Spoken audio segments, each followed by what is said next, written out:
J'ouvre tout de suite le second débat de ce sens public avec cette question: comment réguler, comment sécuriser l'espace numérique? Le Sénat a voté une loi hier qui prévoit des mesures. Alors c'est une loi assez protéiforme pour lutter contre le cyberharcèlement, l'accès des enfants aux sites porno, les arnaques par mail ou par SMS. L'article permettant en revanche de bloquer les incitations à la violence en cas d'émeute a été remis à plus tard. On vous explique pourquoi avec Audrey Vuettaz. Au plus fort des violences urbaines, des vidéos comme celle-ci déferlent sur les réseaux sociaux. Voitures incendiées, affrontements avec la police, magasins vandalisés ou pillés.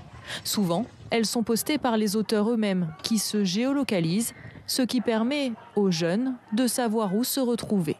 Sur ce réseau social, par exemple, plus il y a de vidéos postées à un endroit, plus le nuage devient rouge. Il a été démontré que certaines plateformes ont contribué à diffuser toujours plus ces images répréhensibles qui ont aussi conforté les émeutiers dans leur action. Des plateformes pointées du doigt jusqu'au sommet de l'État. Emmanuel Macron lui-même envisage une solution drastique. Quand les choses s'emballent, il faut peut-être se mettre en situation de les réguler ou de les couper. Au Sénat, le LR Patrick Chaize lui emboîte le pas, avec un amendement qui s'avérerait en l'état inconstitutionnel, mais qui a surtout pour but d'appeler à la réflexion. Le présent amendement a pour objet de permettre aux autorités administratives compétentes d'émettre des injonctions de retrait à l'encontre des réseaux sociaux afin qu'ils retirent ou bloquent l'accès dans un délai de 2 heures au contenu incitant de façon manifeste à la violence. Des propositions qui font bondir à gauche. Je suis très inquiet aussi par les paroles du président qui propose de couper les réseaux sociaux comme on le fait dans des régimes autoritaires ou moins démocrates que le nôtre. Voilà. Quelques heures plus tard, l'exécutif précise et semble faire machine arrière sur la proposition du président. Ça peut être des suspensions de fonctionnalités. Vous avez par exemple des fonctions sur certaines plateformes de géolocalisation qui permettent à des jeunes de se retrouver à tel endroit en montrant des scènes et comment mettre le feu, etc. Et donc c'est des appels à organisation de la haine dans l'espace public. Et là, vous avez autorité pour pouvoir suspendre le temps de... Le gouvernement dit vouloir opter pour une réflexion au temps long, avec la mise en place dès mercredi d'un groupe de travail transpartisan sur le sujet. Comment sécuriser l'espace numérique? Vaste défi, on en débat avec Nathalie Sonac. Bonsoir, bienvenue. Bonsoir. Vous êtes professeure à l'université Panthéon-Assas, présidente du Conseil d'orientation et de perfectionnement du Centre de liaison de l'enseignement et des médias d'information, ancienne membre du CSA, évidemment, et auteur de ce livre, Le nouveau monde des médias, urgence démocratique, publié aux éditions Odile Jacob. J'accueille Olivier Lascar, bonsoir. Bonsoir. Bienvenue à vous. Vous êtes rédacteur en chef du pôle digital de Sciences et Avenir, la recherche, et auteur de cette enquête sur Elon Musk, l'homme qui défie la science, livre publié aux éditions Alizio. Justine Atlan, bonsoir. Bonsoir. Bienvenue, merci d'avoir accepté notre invitation. Vous êtes directrice de l'association e-Enfance. J'accueille également avec nous en duplex, en visioconférence, Patrick Chaize, le sénateur LR de l'Ain. Bonsoir, vous êtes co-rapporteur de ce projet de loi de sécurisation de l'espace numérique. Et évidemment, Laetitia Krupa est restée à mes côtés. Je rebondis sur le sujet, sur la question des réseaux sociaux, suspendre les réseaux sociaux en période de violence urbaine. Nathalie Sonac, c'est presque un débat très ancien entre sécurité et liberté qui ressort à cette occasion-là. C'est vrai qu'on peut dire que les réseaux sociaux, ou en tout cas certains usages, ont servi d'amplificateur aux émeutes. Est-ce qu'il faut se donner des moyens législatifs, parce que c'est l'enjeu en ce moment, de freiner ces appels à la violence? Ce qui est indispensable, effectivement, c'est qu'on parvienne à déterminer un cadre de régulation qui attrape les mauvaises actions et tente de limiter au maximum la circulation des contenus illicites et dans le même temps laisse toute la liberté d'expression et de communication que nous permettent à la fois les sites, les réseaux sociaux et depuis maintenant une vingtaine d'années le web, le Web 2. Donc on est bien un arbitrage toujours, mais c'est bien le rôle de l'Arcom aussi. Quand on l'Arcom qui a succédé au CSA. Tout à fait, et qui est effectivement une autorité de régulation indépendante qui est toujours en train d'arbitrer sur ligne de crête entre si j'interviens avant, c'est de la censure, et si j'interviens après, eh bien, il faut une sanction qui soit tout à fait à l'échelle du manquement posé. Là, effectivement, la question de violence, la question de façon plus générale de contenu qui circule, de pédopornographie, de cyberharcèlement ou tout simplement de la désinformation. Quand je dis tout simplement, c'est parce qu'on parle tellement de la désinformation qui attaque indirectement nos fondamentaux, notre démocratie, et qu'il faut absolument parvenir à les contenir. Donc la loi, me semble, est un nouveau cadre indispensable. Et on y reviendra évidemment. La loi qui a été votée ce mercredi soir, mais aussi aussi le nouveau règlement européen, les nouveaux règlements européens qui permettent d'aller plus loin. Olivier Lasserre, techniquement, un État, c'est pas très compliqué, un État peut couper le tuyau en quelque sorte, hein, à un réseau social, à une plateforme, sauf qu'effectivement, on l'entendait dans le sujet, c'est plutôt dans des États, dans des régimes autocratiques, on va dire, qu'on pratique ça. Effectivement, il n'y a pas Google en Chine, hein, par exemple. Donc c'est tout à fait techniquement possible. Est-ce qu'il y a TikTok en Chine? Alors, pas sous ce nom-là. Oui, avec un usage différent. On en parlera de TikTok tout à l'heure. Et mais oui, effectivement, en termes de symboles, ce serait complètement mais techniquement, c'est vraiment pas compliqué. Techniquement, c'est possible. On le verra pas arriver, ça. Hein, même quand on voit un Twitter avec Musk qui joue les flibustiers en laissant penser qu'il ne suivra que les règles qu'il s'est données lui-même, ça se passera pas comme ça. Parce que ces géants du numérique, et au premier chef les géants qui viennent des États-Unis, ils ont trop besoin des marchés européens. Du point de vue des gros sous, parce que ça leur ramène des parts de marché considérables. Donc ils ne vont pas renoncer à ces marchés parce qu'ils ne voudraient pas respecter ces règles. Au contraire, on a plutôt l'impression que ces géants des GAFAM vont donc plutôt... Donc là, on parle des Américains, on ne parle pas de TikTok qu'on voit s'afficher sur les écrans derrière vous. Bon, il est tellement omniprésent, il a encore fait parler de lui aujourd'hui, TikTok, avec ces commentaires des sénateurs qui disent que c'est trop adossé, justement. Vous êtes en train de manger un thème dont on va parler un peu plus tard. Donc, je vous laisse conclure sur les GAFAM, donc les Américains. Oui, les Américains ont trop besoin des marchés européens, et au contraire, on a plutôt l'impression qu'ils vont jouer le jeu de ces règles. Donc on peut les citer tout de suite peut-être, hein, le DMA comme le Digital Markets Act et le DSA comme le Digital Services Act. Le premier, il est plutôt économique. Le second, il est plutôt sur les contenus.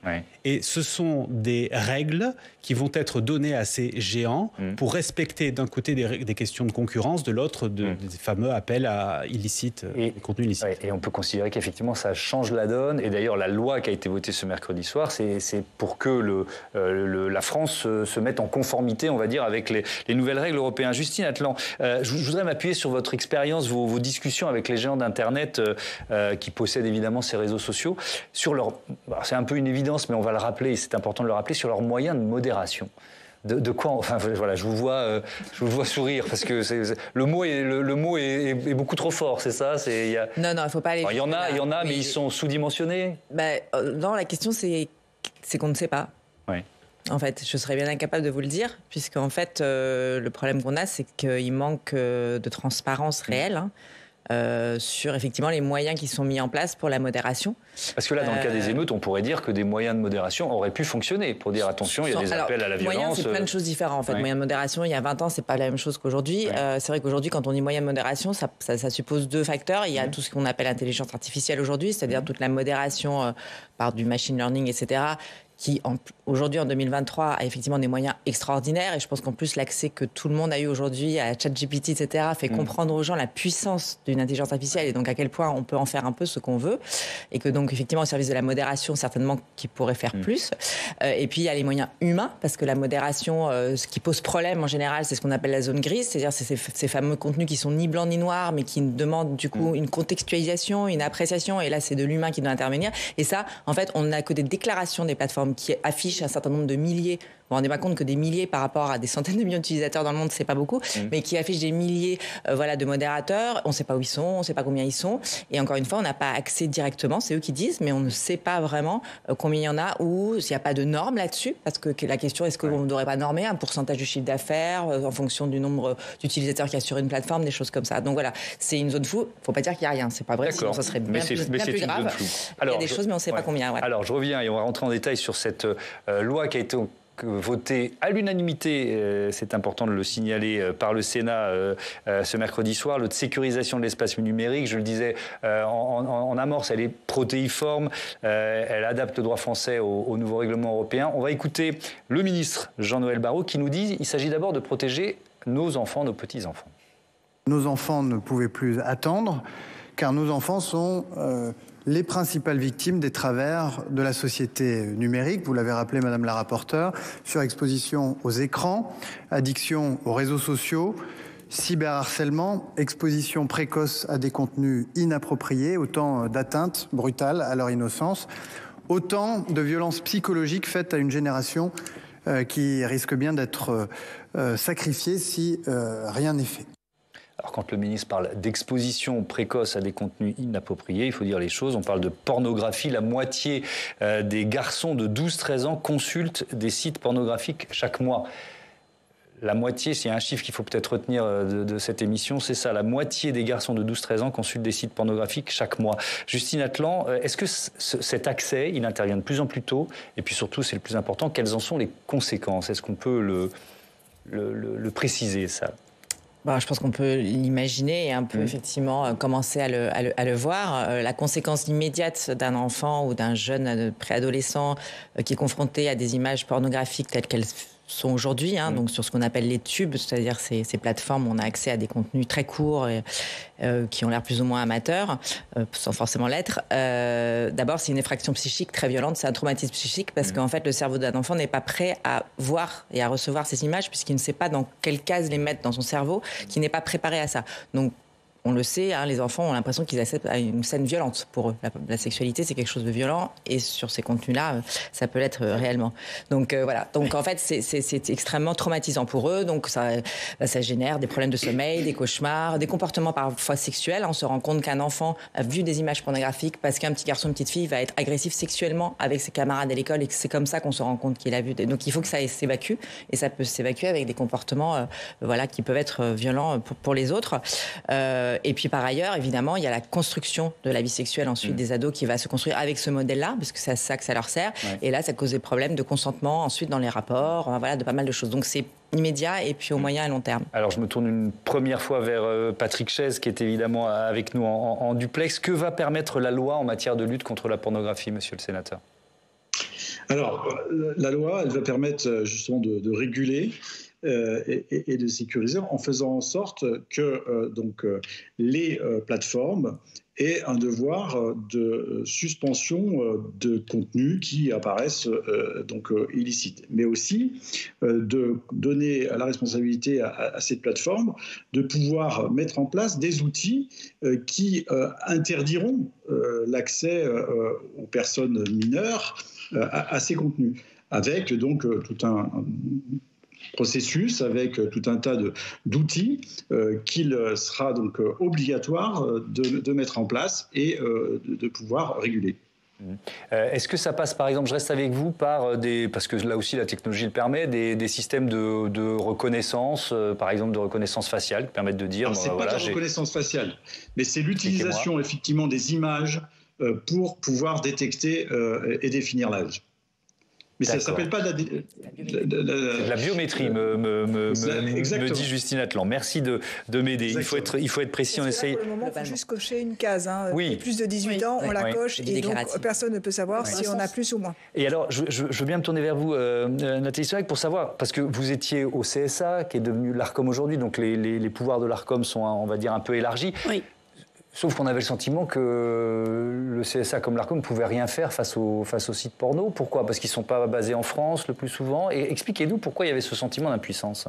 Alors, je pense que déjà, parce que d'un point de vue technique, il faut cette mise en place. Ensuite, la régulation européenne, elle aussi, doit s'entendre. Et on voit bien qu'on n'a pas le même arsenal juridique à la fois en Chine, et on en est content, mais en même temps aux États-Unis, où la question du RGPD, de la vie privée, n'est pas la même.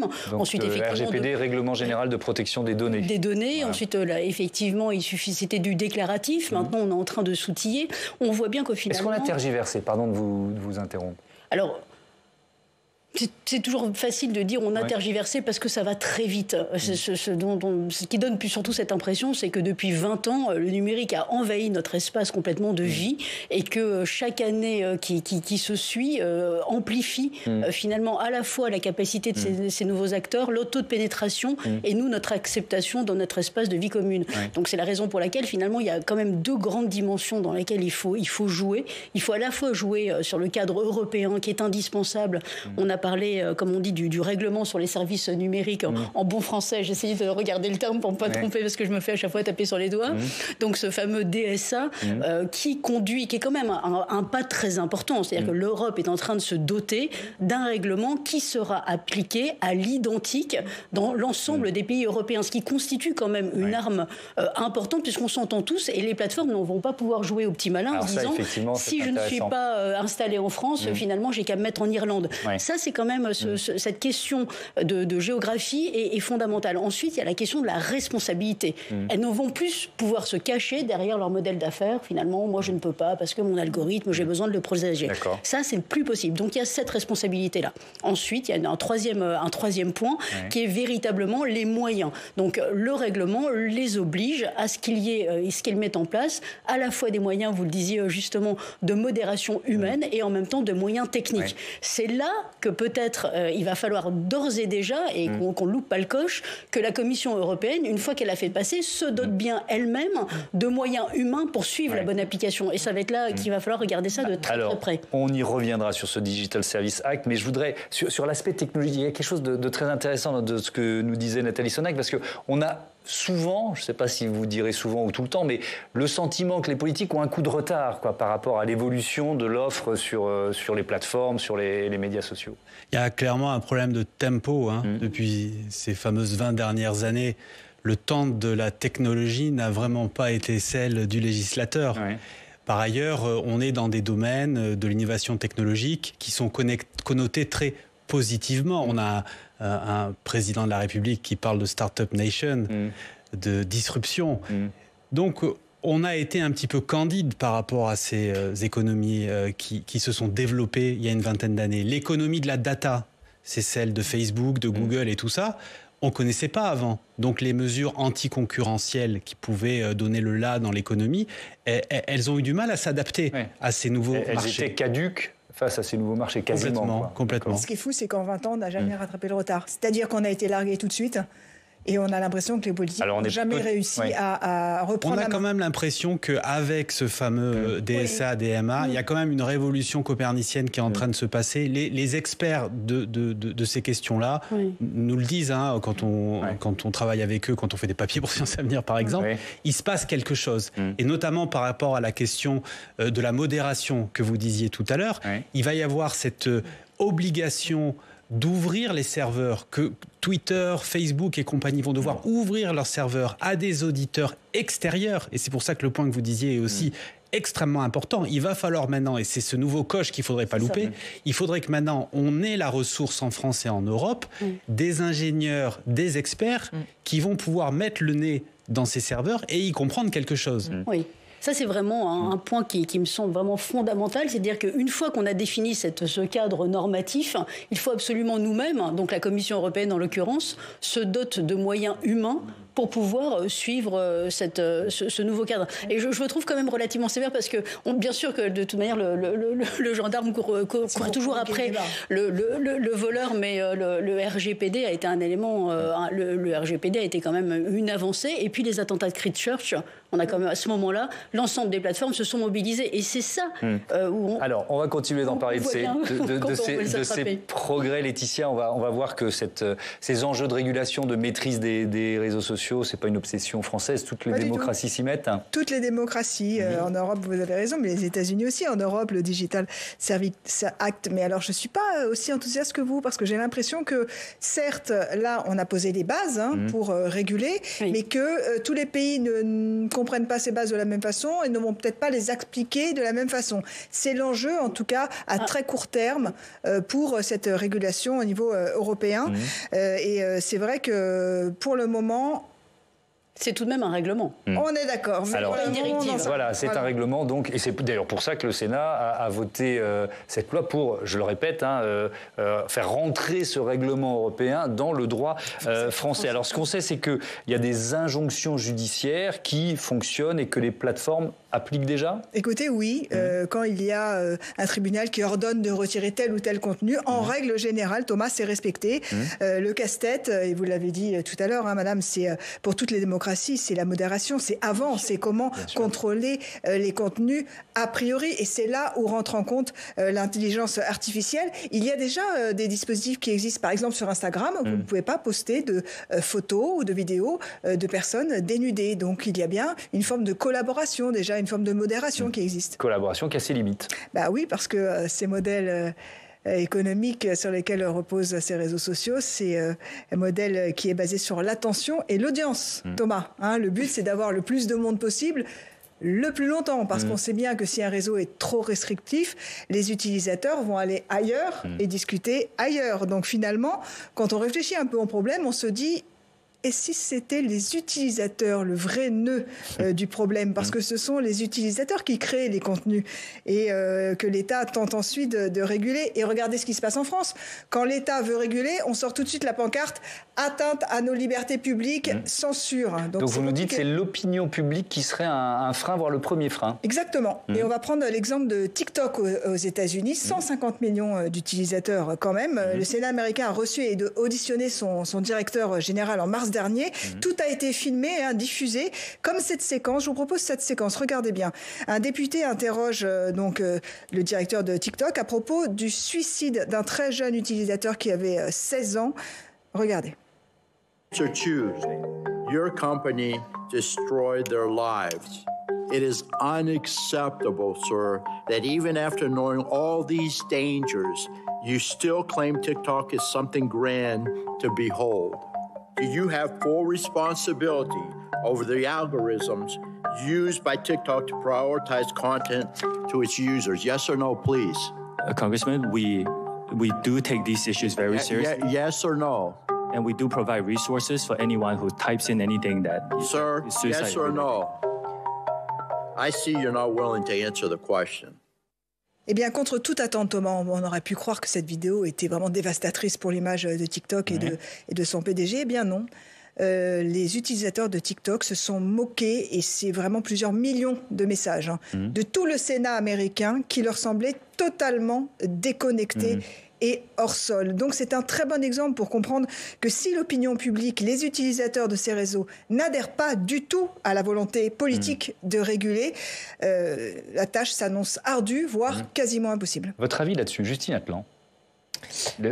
Finalement, notre rôle à tous, parce que pourquoi ces médias sociaux, ces réseaux sociaux ont pris une telle ampleur? C'est pas parce que voilà, on s'est créé un nouveau besoin, de nouvelles habitudes, une sorte de confort de vie parfois, et puis il y a tellement de choses merveilleuses à faire avec des réseaux sociaux. Il faut, enfin voilà, on sait un accès à la culture, on peut parler avec nos amis, partager quand on est à l'autre bout du monde avec quelqu'un de sa famille. Enfin voilà, on va pas être dans un ressenti totalement binaire et négatif. Quelle est notre part de responsabilité dans ce succès gigantesque et dans finalement le manque de moyens que ces réseaux sociaux mettent dans la modération? Non, alors on ne jurerait pas jusqu'à dire qu'on est responsable du manque de moyens qu'ils mettent dans la modération.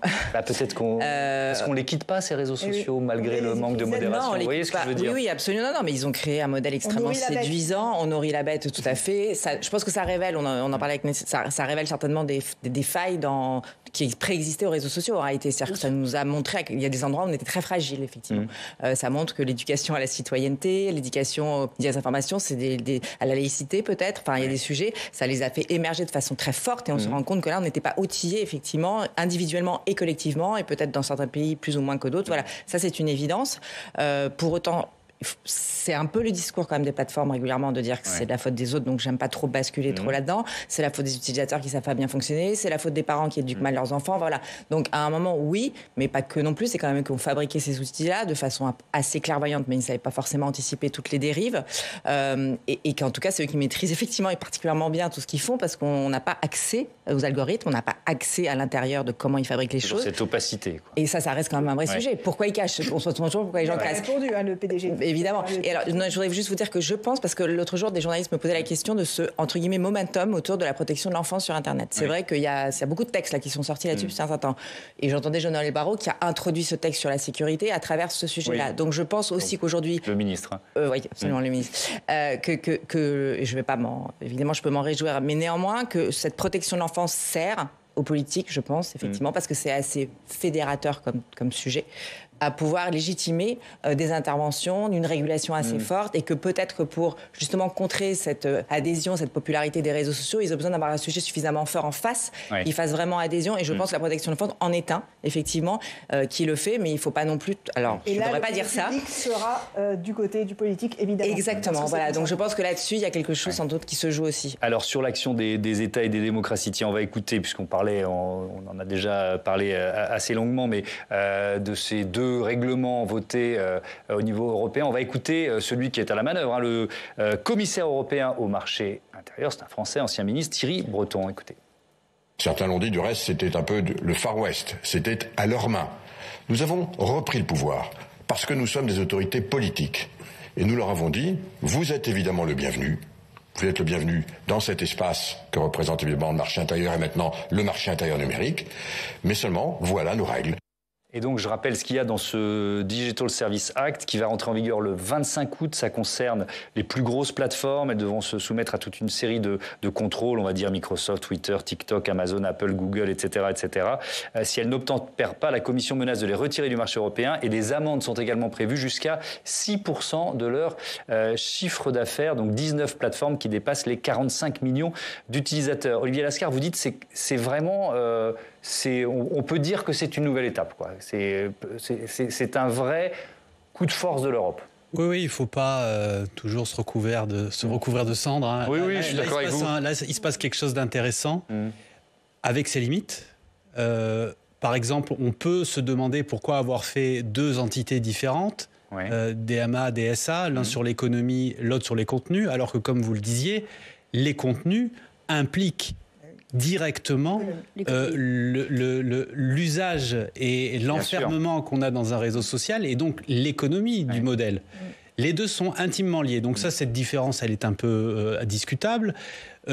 On a dit que grâce à ces règles européennes, on va avoir accès aux données de ces géants des GAFAM, mais les algorithmes, comme vous le disiez aussi, restent une boîte noire. Coca-Cola va pas donner la recette de son soda. Twitter, Facebook et Insta vont pas dire comment ils font en sorte que les gens restent encapsulés chez eux. Et ça aussi, c'est problématique parce que ces algorithmes qui sont partout façonnent nos existences. Dans la presse, par exemple, on est producteur de presse, on est complètement assujetti à la façon dont des outils comme Google Actu ou Apple News vont référencer nos contenus sur des considérations sur lesquels on n'a aucunement la main. Donc c'est quand même un problème géant et qui va continuer. Un mot, Patrick Chaise, là-dessus, parce que finalement la loi qui a été votée ce mercredi soir, je le disais, elle vient appliquer les règlements européens. Est-ce que vous avez eu le sentiment ou la volonté d'aller plus loin, ou vous vous êtes dit, ça y est, on a là un outil pour vraiment faire avancer la sécurisation, on va dire, de l'espace numérique? Alors, non, en fait, ce texte, il a effectivement deux volets. Il a donc le volet qui est l'intégration dans notre droit français des règles européennes. Donc ça, j'allais dire, l'espace de négociation était relativement réduit. Hein.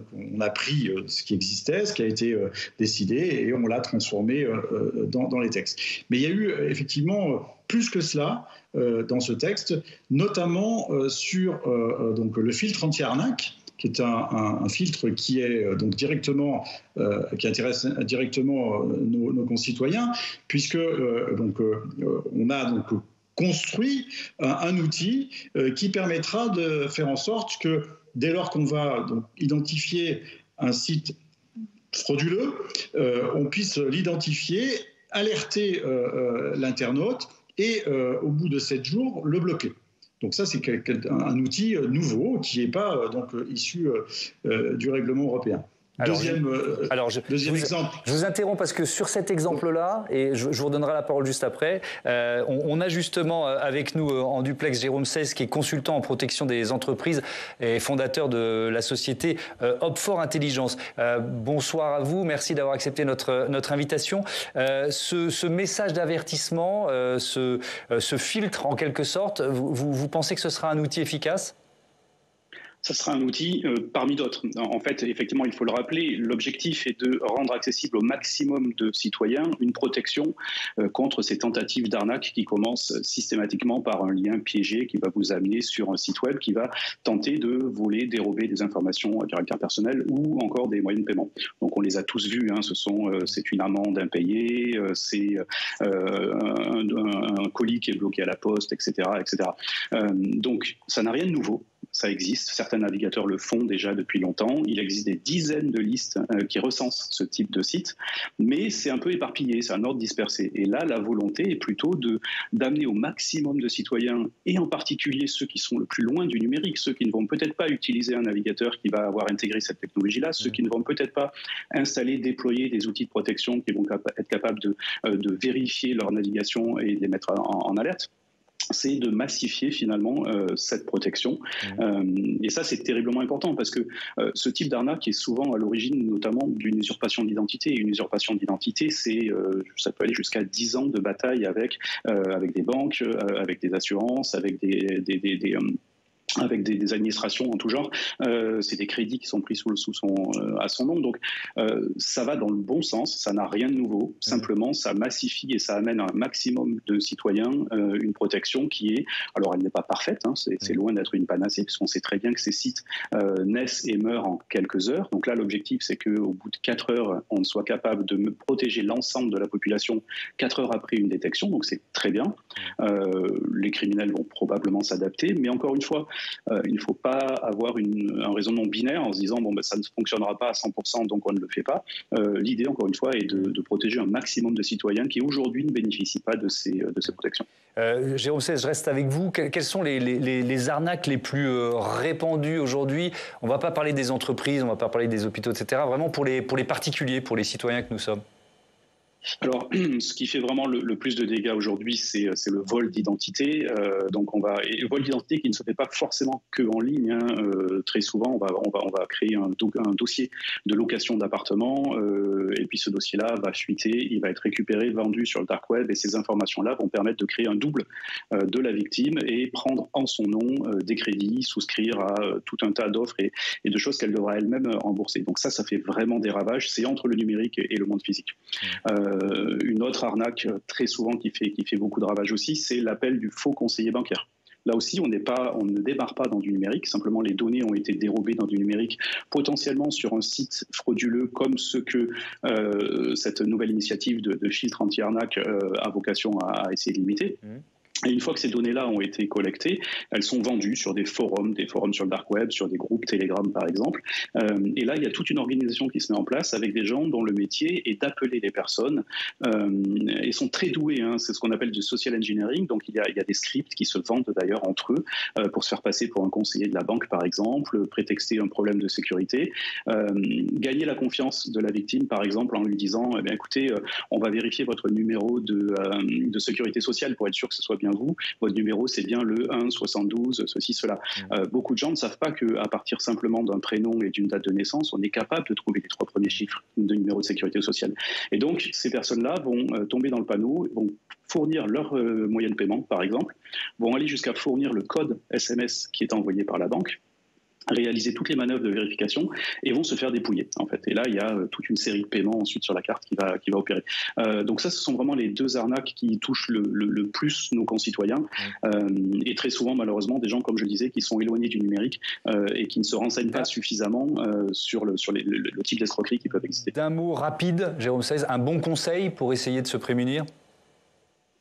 Toujours appeler sa banque, ne jamais penser que parce qu'on nous appelle, c'est la vérité. Donc toujours prendre le temps de réfléchir et dire très bien, je raccroche, j'appelle ma banque et je reviens vers vous. Et généralement, ces arnaques s'arrêtent là à ce moment-là. Merci beaucoup pour ce témoignage et pour ces conseils. Je reviens vers vous, Patrick Chaize, puisque vous nous disiez qu'il y a une première amélioration par rapport au texte européen. Il y en avait une deuxième, je vous écoute. Alors, il y en a une deuxième, c'est le marché de l'informatique en nuage. Donc c'est une avance de phase sur ce qui est en train de se négocier au niveau européen, au niveau du Data Act. Donc l'idée, c'est de faire en sorte que les startups qui aujourd'hui sont hameçonnés par les grandes plateformes américaines en leur proposant des avoirs, donc du sonnant et du trébuchant, accrochent ces entreprises et ensuite les enferment jusqu'au moment où elles veulent sortir. Et au moment de sortie, on leur réclame des sommes astronomiques qui les mettent en grande difficulté. Donc là, on a donc dans le texte fait en sorte que ces frais de transfert soient interdits, qu'il y ait des possibilités de frais de migration, des prestations, mais pas de frais de transfert pour libérer les entreprises de ce risque qui est important. Puis un troisième que je souhaiterais aussi évoquer avec vous, c'est la définition d'une nouvelle catégorie de jeux. C'est le jeu numérique monétisable, qui est une catégorie qui était dans un vide juridique jusqu'à aujourd'hui.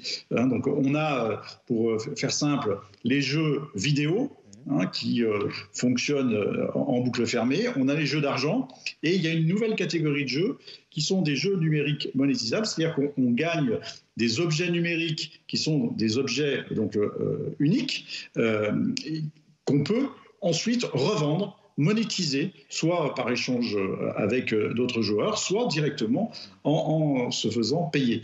Donc cette catégorie de jeux échappait aux jeux d'argent, échappe également aux jeux vidéo. Et dans ce texte, on a au Sénat défini la définition, on a défini la définition, c'est pas très beau, mais la définition de ces jeux numériques monétisables. Et dans la navette parlementaire, on va donc encadrer. Donc ce sera encadré et régulé. Merci beaucoup. Il nous reste une petite dizaine de minutes dans ce débat et je voudrais qu'on ouvre un chapitre on a déjà évoqué plusieurs fois le réseau social TikTok, mais on va y consacrer un chapitre parce que il se trouve que dans l'actualité, il y a aussi une commission d'enquête du Sénat qui vient de rendre un rapport qui est très sévère sur TikTok. Tam Tranu, vous pouvez nous rejoindre. Bonsoir Tam. Commencer par rappeler quand même en quelques mots ce qu'est TikTok. Et oui, ce réseau est plébiscité par les jeunes Français, les jeunes tout court. Il est sur le podium des réseaux préférés de la génération Z, c'est-à-dire les 16-25 ans en 2023, après Instagram et Snapchat.